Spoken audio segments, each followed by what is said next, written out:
Umebahatika kukutana na video hii ambayo ina trendi sana katika mitandao ya kijamii.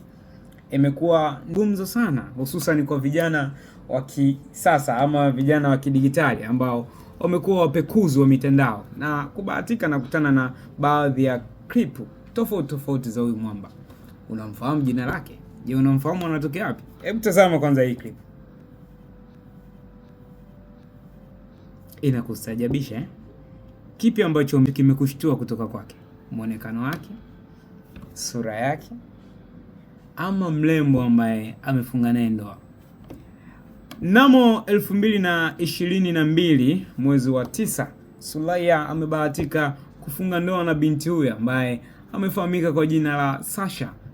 Ni mwanamuziki anayetokea katika taifa la Indonesia, ni TikToker maarufu, lakini clip zake zimeanza kutrendi kwenye mitandao ya kijamii hususan mwishoni mwa mwaka 2025, mwanzoni mwa mwaka 2026. Kitu gani ambacho kimekustajabisha kupitia clip hii? Tazama vizuri. Sule ni moja ya kijana anayetokea katika familia ya manulungu, familia iliyozaliwa na hali adimu ya kimaumbile ya uso, mara nyingi ikitajwa kama Treacher-Collins syndrome. Mambo ya kibiolojia hayo. Sio mtaalamu sana, lakini nimebahatisha kulisema hilo neno.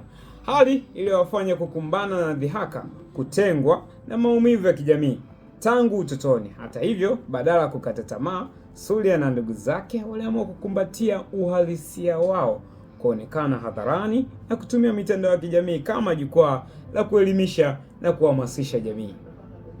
Je, wewe unaweza kuitumia jukwaa la mitandao ya kijamii kuelimisha na kuhamasisha kwa jinsi ulivyo? Tukutane kwenye comments.